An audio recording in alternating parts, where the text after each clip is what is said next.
All right, so the recent economic policies of the present government has brought several questions to the administration, and this renowned economist is going to break it down as to the reason why the NNPC needs to be investigated, because there are lots of discrepancies in its report that it released and also in its dealings, especially in recent times. So I would like you to calm down and watch this video to the end so that you get this particular gist. The chief economist of Afenifere, Mr. Segun Sani. Thank you so much. Thank you very much. Well, our conversation naturally revolves around, of course, when you have an economist in the city, you are definitely talking about the economy, particularly, the dwindling economic situation in our country made worse by this recent hike. But before we go there, how would you react, first of all, to the situation in Maiduguri? Flooding is definitely, according to the vice president, devastating in 30 years. Yes. Well, there's climate change and the effects that, the impact that it brings to us. Unfortunately, Africa, and Nigeria inclusive, contributes only about 2 to 3% of the climate change issues. But we take perhaps most of the challenges that come with climate change. It's an unfortunate situation. We just have to learn to live with it and be proactive in managing it. Well, the sad part of it is that it was a dam that collapsed, which saw to the humongous flooding.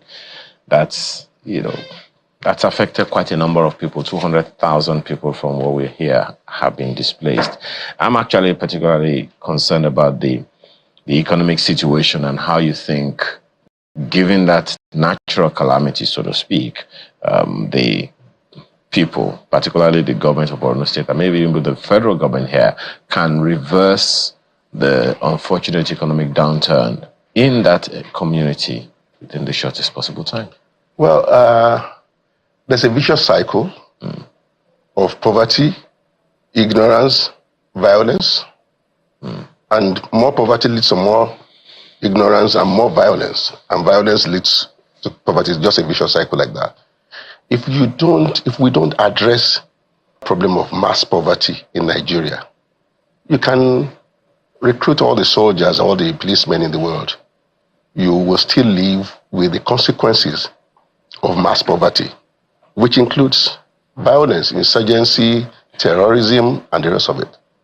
We've never seen it this bad.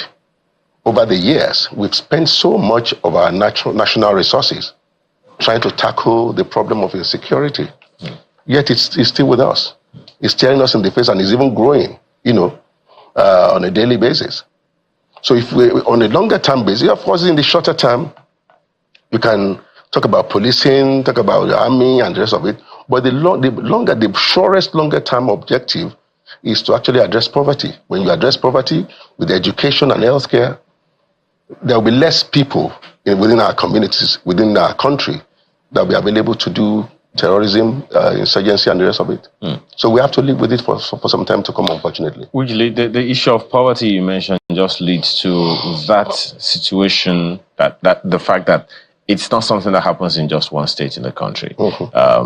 That figure, the multidimensional poverty figures, is still very, very much real to us. And it's increasing. Unfortunately. Rising, so each state has a way of dealing with them variously. Those ones existed before this sharp increase in the price of petrol, which has a way of integrating itself into almost every aspect of our lives. So, absolutely. What should we be grappling with right now? You see, we found ourselves in a ditch, unfortunately. We found ourselves in a ditch. We're in a situation now where government is spending 75% of our earnings on servicing debt. Debt that we cannot account for. Debt that we cannot, account for in the welfare of the people, in the infrastructure. So what was the money spent upon? We've been asking that question, loudly, in the past couple of years, but we have not got any answer. any credible answer, we haven't got, to say, how did we spend all the humongous debt, national debt that we amassed in the last 8 to 9 years? As at 2015, when Muhammadu Buhari came to power, the national debt of Nigeria stood at 12.6 or thereabout trillion naira, including the external borrowing. As at today, this is 121.7 trillion. As at Q1 of this year, that's times 10. National debt multiplied by 10 between 2015 and now. What did we spend it upon? That is one part. The other part, talking about petrol pricing. We have an NNPC, a most corrupt, most opaque, most inefficient organization in the world. So, how does NNPC work? NNPC is more or less like a salesman. NNPC does not own Nigeria's oil. NNPC only trades it for us. We own the oil. NNPC collects the money for us. But we have an arrangement in place where NNPC collects our money after selling the oil and spends out of it the way it likes, without any auditing, without any oversight, without any supervision, without any monitoring. Have you ever heard NNPC spending go to National Assembly? The NNPC managing director is a lot more powerful than the president of Nigeria. He spends as he likes. So after collecting our money, and then it's only after he has spent, only then he comes and says this is the balance. And nobody asks how he has spent or what did he spend it upon. Of course, they talk about over-bloated emoluments to staff, pipeline maintenance, and all those other things. But again, every you look at it. We all run businesses here and there. You can't put a shopkeeper to monitor or to sell things in your shop for him to spend your money anyhow he likes and gives you the balance and says this is the balance, and you don't ask how he has spent money. That is what goes on. And those expenses of NNPC that nobody has monitored, that nobody knows what they spend upon, are what Nigerians are being called, you and I are being called upon to bear. So NNPC comes and says, this is how much we have sold this month, this is how much we have spent, and this is the rest. But so those expenses are what we bear. And then somebody says, well, we cannot continue to, fuel subsidy is gone. It is gone, but how did it arise in the first place? Look at it. Just a couple of years ago, a couple of months back, or years, years actually, the daily consumption, average daily consumption of petrol in Nigeria, of fuels, was just about 25-30 million liters per day. As of today, it is 65 million liters per day. So any amount, and you know that we pay subsidy per liter. So the higher the number of liters you say we are consuming, of course, the higher the more money we pay. But just a quick one on the NNPC. Nobody has any question on that. That you're talking about. You remember the NNPC for the first time in a while. Yes. Released its audited accounts. Yes. You don't believe it? I don't. You can't believe it. Look at it.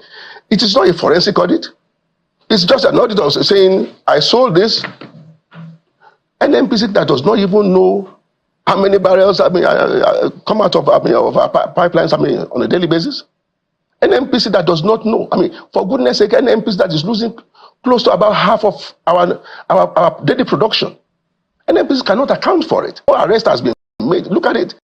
For about 2 years or thereabout, or the last 2 years of Buhari's administration, about 1 million barrels per day of oil was missing daily. And the government of Nigeria did not raise any alarm. It was carrying on as if business as usual. And then that couldn't account for that. And then an auditor will come and say, I've audited the account. This is what, and they even talk about 3.3 or something trillion naira profit. Profit how? You collected money for us. You spent everything you like out of it. You gave us the balance, and now you are talking about profit. Profit? Well, how do we believe that? Now, you also have the president. There's no forensic auditing. Just a few days ago, the president, while in China speaking to the business community, Nigerian business community in China, that look, this fuel price increase isn't something we could have been able to help.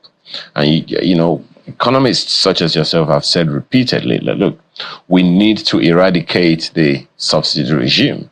What many Nigerians were not told by economists is the consequence of the subsidy removal, which is fuel price increase, and naturally every other thing attached or affiliated with fuel, with the fuel price, will also increase. That didn't register with many Nigerians. You see, it depends on what you call subsidy. And look at it again. Somebody collects our money, spends anyhow he likes, and then he says, from these expenses, and these expenses are the ones being passed to us in the name of subsidy. Because, all these expenses go into the pricing. The expenses that nobody monitors, nobody audits, oil is missing, and all of that, we cannot account for everything.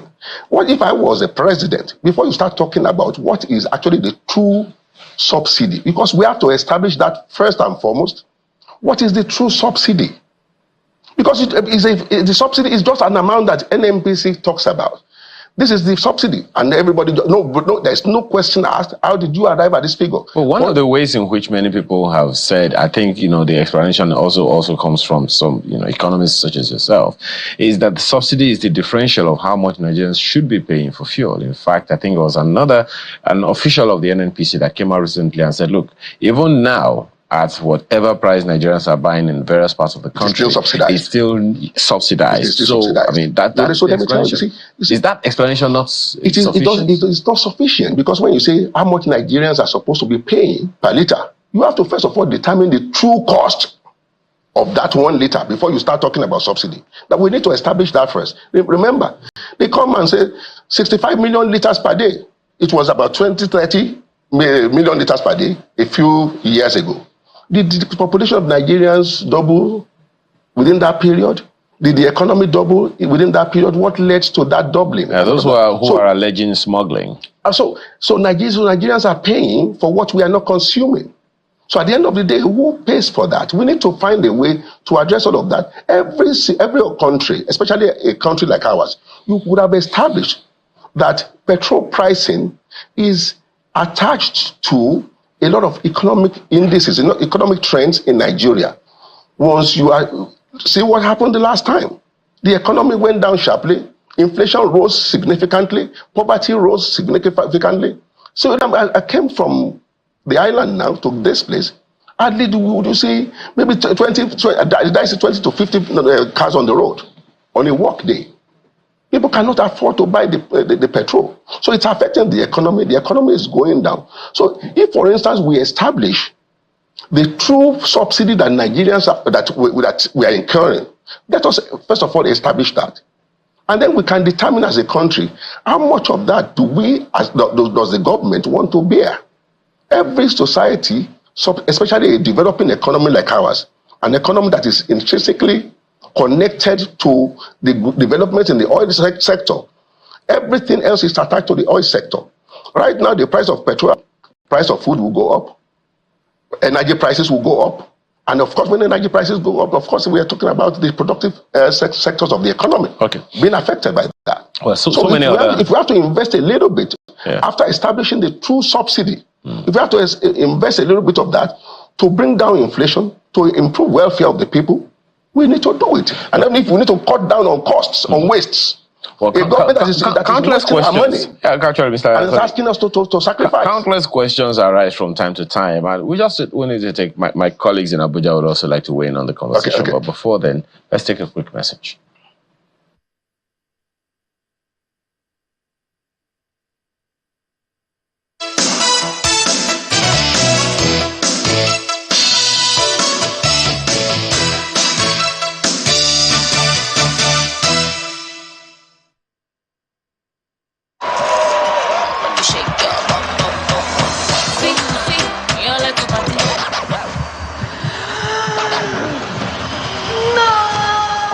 Crystal Original. Get a pen you can rely on. Lunch.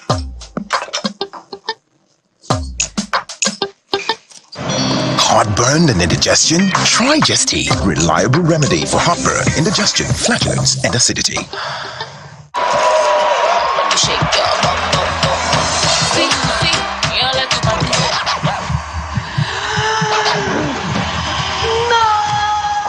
Crystal Original. Get a pen you can rely on. It's a fast beat, unpredictable and full of surprises. The unforgettable moments, unprecedented passion, the victories and defeats in the world of sports makes it engaging. Fasten your seatbelts as we take you through every update in the news and on our shows. We define the moments of true sports. Join us.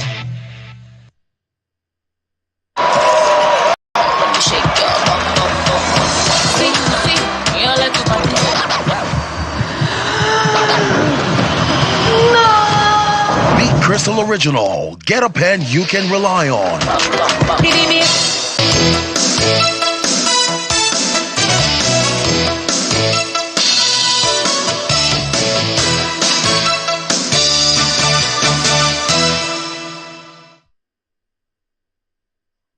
Welcome back. Mr. Sani, we would like to have a conversation with you about some of the economic policies of President Bola Tinubu. There's a lot of conversation right now about how we are at this point in our economic growth, or many people say economic downturn, because, two policies that would in many ways help the country get better in the future, but those two policies should not have been done at the same time.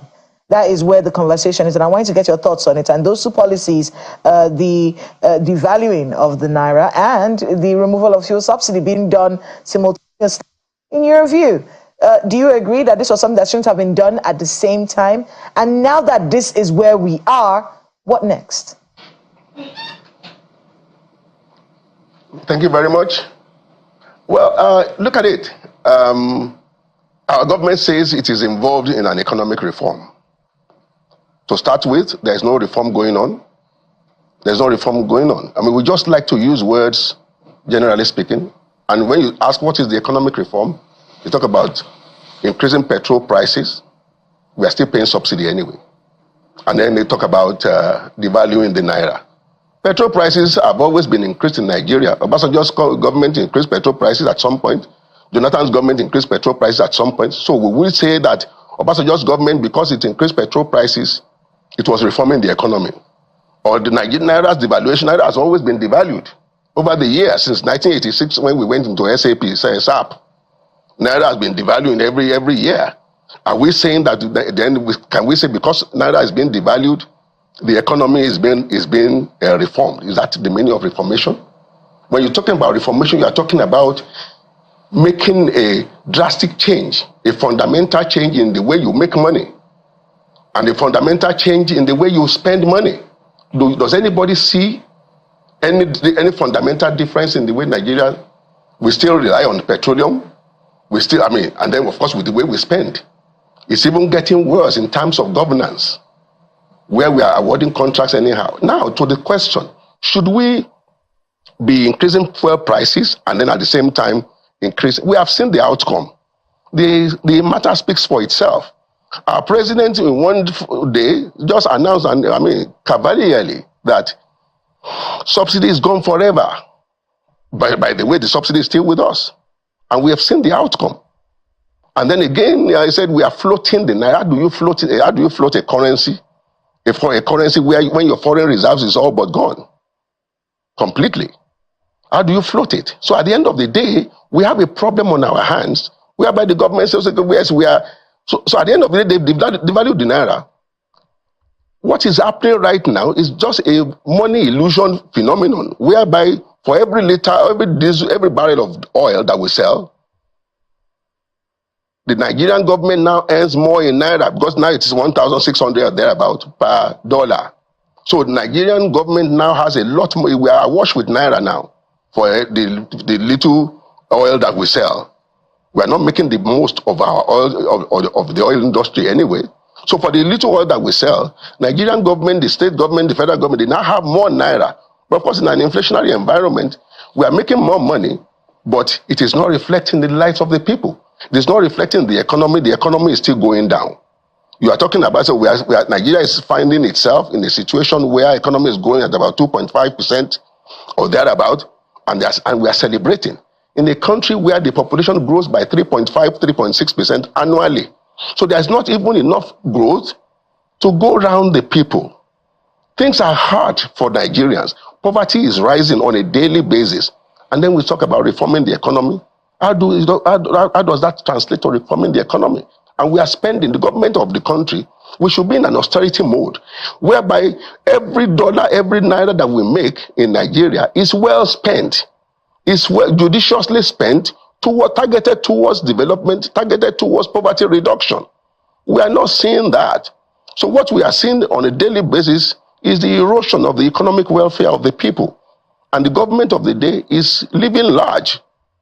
So, again, to answer that question, should we be devaluing the naira? Do we even have the foreign reserves anyway? So we need to find out what happened to our foreign reserves. It's a bleak, and it's a very bleak picture that you've painted. And we're seeing that picture being painted by other economists as well, a very dire situation. But I want you to be able to get your answer to the second part of my question, which is okay, this is where we are. What next? What can be done? You see, Nigeria has found itself in a ditch. It's a very difficult situation we have found ourselves in.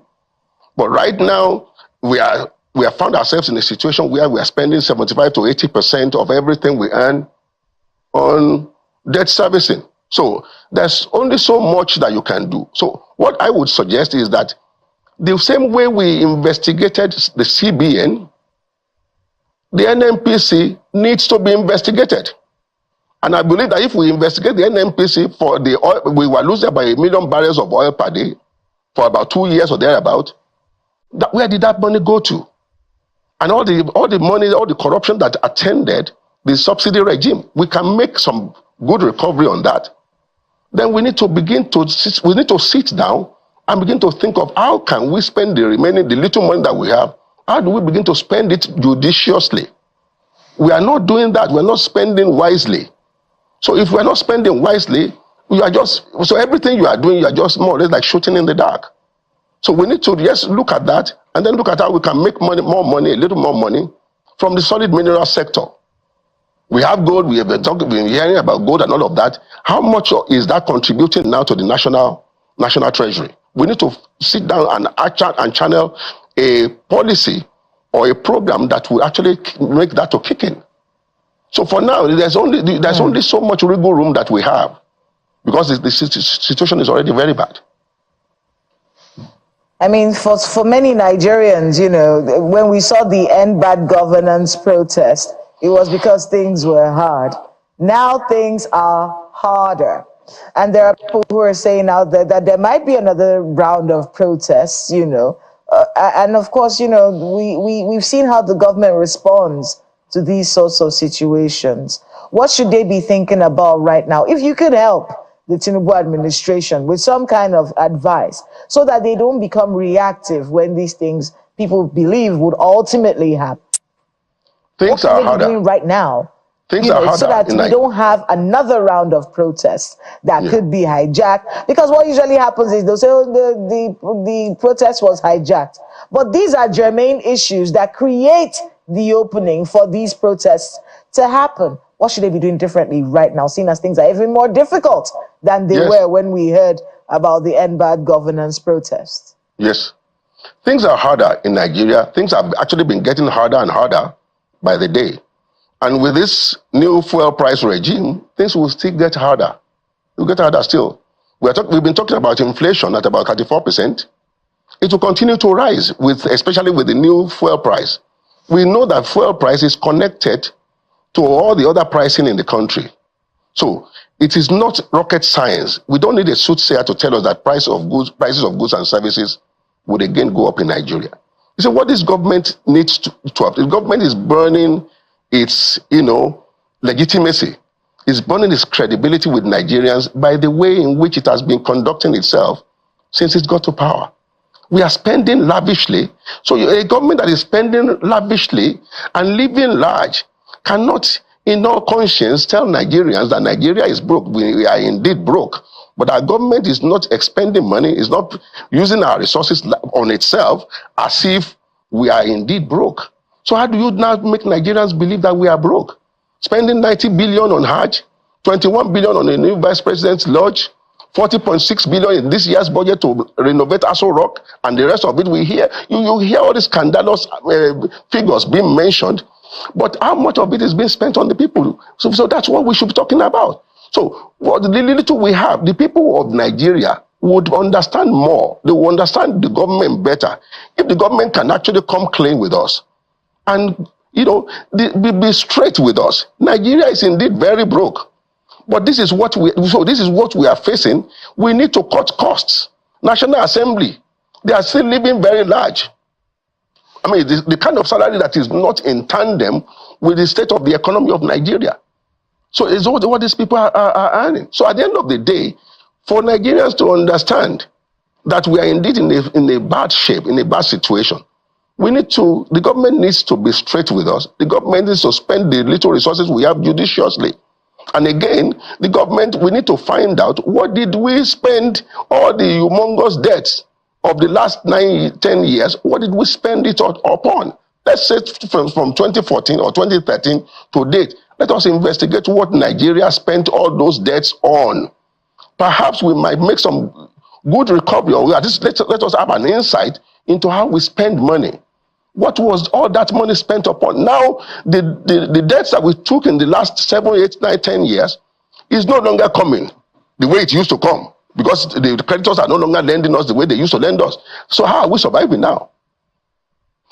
Okay, so where are we finding the discipline now to live with this maybe a little more slightly within our means, unlike the way we did, maybe in the previous 7 to 8 years? So let us know what we spent money on. The little money we have is the economy. Shorn of logic, shorn of rationality, then it's not economics. Economics, if you take rationality out of economics, it's not economics. Economics is divided into 3. The economics of the individual and family, economics of the firm, of industries, businesses, and the rest of them, and economics of government. You look at it as an economy of an individual. If you lost your job, if the source of income is not there, it is not a time to move to VI from Lekki. Okay. It's not a time to begin to buy a Ferrari and buy Bentleys and the rest of it. So if you as an individual will not do that, why is our government contradicting logic, contradicting rationality by living large when we are broke? Well, okay. I think Kayla still... It does come across as though there's so much that needs to be done. It's a very tight rope. But I want to take you back before we wrap up. Take you back to the civic space, to Nigeria's civic space, and that is a conversation ongoing right now. Do you feel like this civic space is being shrunk? Of course, everyone is referring to that, looking at the situation with Serap and Mr. Joe Ajiro's arrest, and of course, we know that he has been released. But what do you make of that? Do you think that Nigeria's civic space is being shrunk by someone who took advantage, really, of Nigeria's civic space as he was growing his political career? You see, it's a major disappointment for us. I mean, take an APC that rose to power on the wave of free speech, freedom of expression, and the rest of it. They came together, formed a party, and engaged a government in power in such a manner that at the end of the day, they seized power from that government. How can you expect the same APC, so impervious, so intolerant of criticism, so intolerant of contrary opinion, contrary view? Because what is going on right now, we are seeing a descent into dictatorship. We are seeing a descent into intolerance of contrary view. So if, for instance, what I see going on is that this new unjustified, I'll call it unjustified because we don't know what makes the true cost of a liter of petrol in Nigeria. This unjustified increase in petrol prices. Now, what they are trying to do, they are trying to preempt the NLC and the Nigerian public. It's the same government that is charging people for protesting, they're charging them for treason. Now we hear that the NLC president is being investigated, or maybe he's going to be charged for terror. Over what? Over that is what is going on. Okay.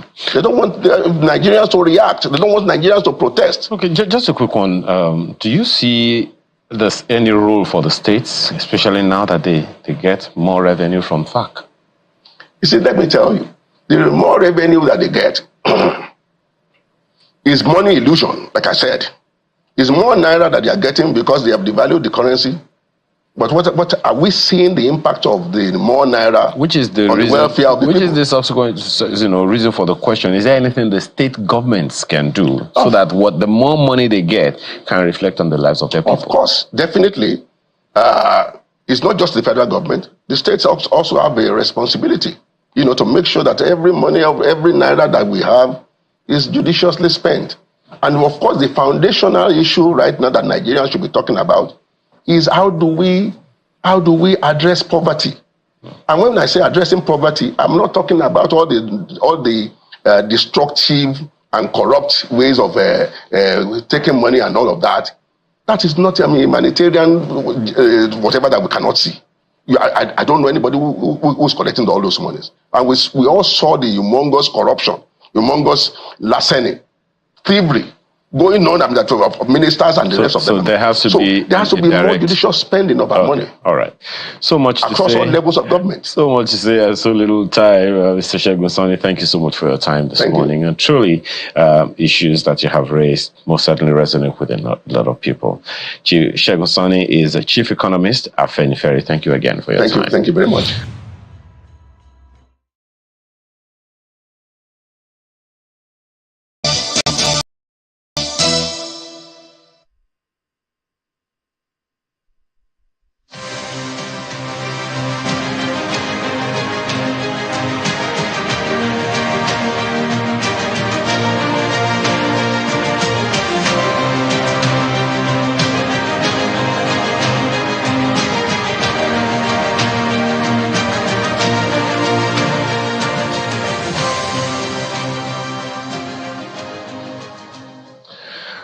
Well, thank you so much for staying with us. We have an economist among us here. He is the chief economist of Afenifere, Mr. Segun Sani. Thank you so much for joining us. Thank you very much. Well, our conversation naturally revolves around, of course, when you have an economist in the city, you are definitely talking about the economy, particularly, the dwindling economic situation in our country made worse by this recent hike in the price of petrol. But before we go there, how would you react, first of all, to the situation in Maiduguri? This flooding is definitely, according to the Vice President, most devastating in 30 years. Yes.